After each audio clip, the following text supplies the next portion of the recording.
पर एक पीडीएस संकल्प भी लिया गया है, वो मैं अध्यक्ष जी से कहूंगा कि हमारी कुछ बिंदु खत्म हो जाए। उसका अध्यक्ष जी पीडीएस संकल्प जो हम लोगों ने दिलाया है अपने यूथ ब्रिगेड के साथियों को, ये गाँव जाकर के, गली मोहल्लों में जाकर के, जहां भी पीडीए पंचायत करें या जहां भी कार्यक्रम हो, कोशिश कर करके पीडीएस संकल्प भी उन साथियों को दिलाएं, जिससे कि आने वाले समय में जो भारतीय जनता पार्टी की सरकार है लगातार प्रोपेगेंडा पे काम कर रही है, इसलिए हमें जहां पीडीएस संकल्प दिलाना है वहीं ये भी याद रखना है कि हमारे मुद्दे आज भी बेरोजगारी के हैं। जिस तरीके से नौकरियां घट रही हैं, नौकरियों के अवसर खत्म हो रहे हैं, योग्यता के अनुसार काम नहीं मिल रहा है, सम्मानजनक रोजगार नहीं दे पा रही सरकार, जिन पे डिग्रियां हैं, जिन पे अच्छे प्रोफेशनल कोर्सेज की डिग्रियां हैं, उन्हें डिलीवरी बॉय बना दिया है, तो सम्मानजनक नौकरी भी नहीं दे पा रहे। जहां संविधान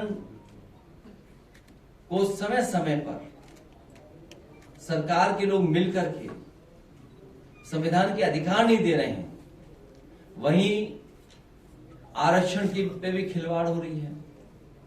नौकरियां नहीं देने का मकसद है सीधा सीधा आरक्षण न देना। शिक्षा में राजनीतिक हस्तक्षेप बहुत बढ़ा दिया है इन्होंने, जो अपॉइंटमेंट्स हैं उसमें राजनीतिक हस्तक्षेप बढ़ा है और एक रंगी हस्तक्षेप ज्यादा हुआ है। युवतियों के लिए असुरक्षित माहौल है, क्योंकि जब हम डेटा देखते हैं तो डेटा में यह पता लगता है कि सबसे ज्यादा असुरक्षित वातावरण युवतियों के लिए कहीं है, महिलाओं के लिए कहीं है, तो उत्तर प्रदेश में जो सरकार का अपना डाटा बता रहा है। इधर फीस महंगी तो हो ही रही है, फीस लगातार बढ़ती चली जा रही है, और जो प्रोफेशनल कोर्सेज हैं उन पे हमारे जो ग्रामीण क्षेत्र के बच्चे हैं, गरीब बच्चे, वो पढ़ भी नहीं पा रहे हैं, क्योंकि नौकरी रोजगार कई बार प्रोफेशनल कोर्सेज के माध्यम से भी मिल जा रहा है। और जिस तरीके से प्राइवेटाइजेशन हुआ एजुकेशन का, मनमानी हो रही है वहां, उस पे भी हमारी पार्टी के नौजवान, युवजन के लोग, यूथ ब्रिगेड के लोग लगातार जनता को समझाएंगे।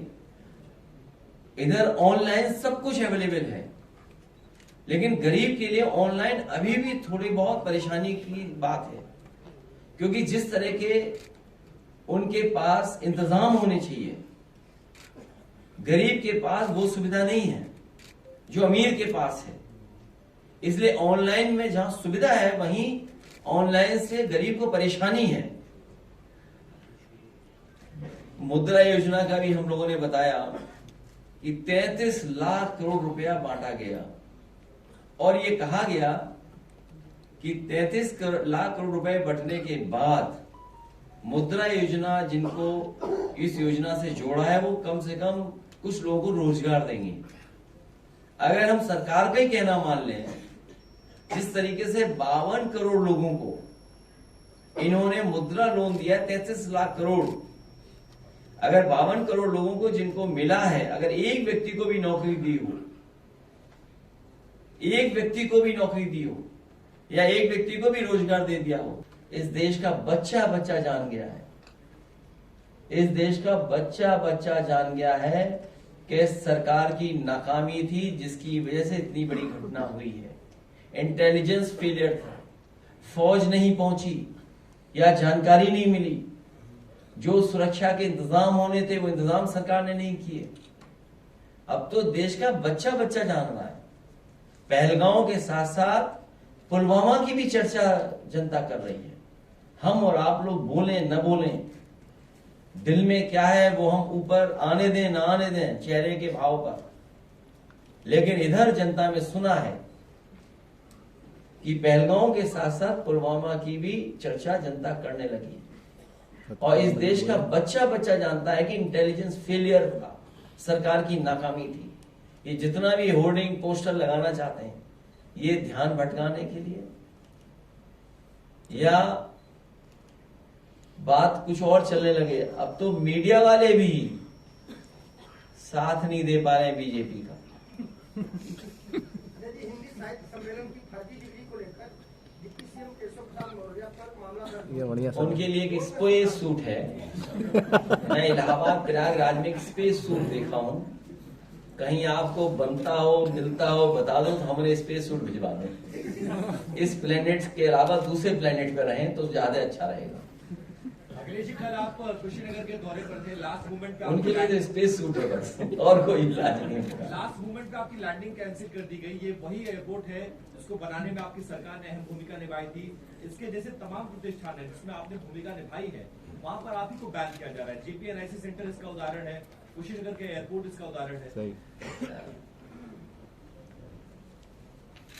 क्या बताएं सरकार के लिए, कोई इच्छा नहीं है बोलने की। बोलिए सर। कोई साजिश है, आपको लास्ट मोमेंट पे लैंडिंग कैंसिल की गई। नहीं, मुझे जो जानकारी मिली मुझे ये कहा कि विजिबिलिटी नहीं है, वहां विजिबिलिटी नहीं है, ये जानकारी दी गई।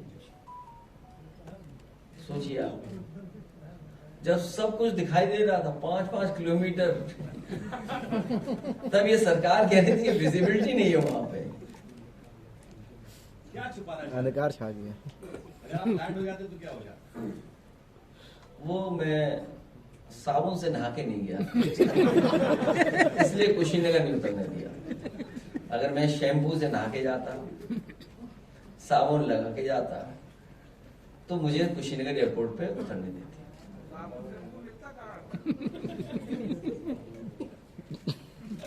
महंगाई बढ़ गई। क्या बता रहे? मैं साबुन मिलता कहाँ पे पूछ रहे हैं? नहीं, वो सुनने में आ रहा है कि कुशीनगर में कभी किसी गरीब को बुलाया जाता है या कोई जाता है, अगर उन्हें किसी एक रंगी सबसे ताकतवर यूपी के जो हैं उनसे अगर मुलाकात कराएंगे तो वो शैम्पू और साबुन से नहलाया जाता है। ये बड़ा बयान। तो मुझे तो यही लग रहा है कि हवाई जहाज इसलिए नहीं उतरने दिया, उस कार्यकर्ता को न्याय दिलाएंगे। हमारा समाजवादियों का पूरा भरोसा है, इसीलिए मैंने कहा आपसे मैंने कहा कि इंस्टीट्यूशन जितनी मजबूत होगी उतना अच्छा न्याय मिलेगा। ये भारतीय जनता पार्टी के लिए इंस्टीट्यूशंस में भी दबाव बना रहे हैं, और सुनने में ये आया है कि कई अधिकारियों की कमजोरियां पकड़ ली है, उनसे अन्याय करा रहे हैं। आज ही एक अखबार में मैंने पढ़ा कि देखिए कितना अच्छा ईमान है कि अपने नाम पर एक भी फ्लैट नहीं कराया और फ्लैट अपने ही बेनामी करा लिए। कितने हैं? नहीं, अखबार में तो कम लिखे। हाँ, तो सोई कितना अच्छा ईमान है। देखिए ईमान उनका कितना है, अपने नाम पे नहीं कराया उन्होंने एक भी। हाँ? तो ये तो एक अधिकारी का बता रहे हो आप। एक बार मैंने क्या कहा था आपसे, याद कीजिए, कि सब बाहर के प्रदेश के अधिकारी लगाए हैं यहां पर उत्तर प्रदेश में, और उत्तर प्रदेश से भ्रष्टाचार कर करके इन्वेस्टमेंट दूसरे स्टेट में कर रहे हैं। दूसरे स्टेट के अधिकारी लगे हुए हैं, वो इन्वेस्टमेंट दूसरे अपने होम स्टेट में कर रहे हैं, पैसा आपकी स्टेट का। उससे पहले सुनने में आया था, अखबारों में पढ़ा था हम लोगों ने, कई 100 करोड़ पकड़ा गया था उत्तराखंड में रुपया, और एक अधिकारी तो लापता है जिन्हें इंसेंटिव देना था। वो कमीशन की बात थी, और झगड़ा बंटवारे का था, कमीशन का झगड़ा नहीं था। बंटवारा किस किस स्तर पे होना था, उसकी वजह से ये सब बातें थी।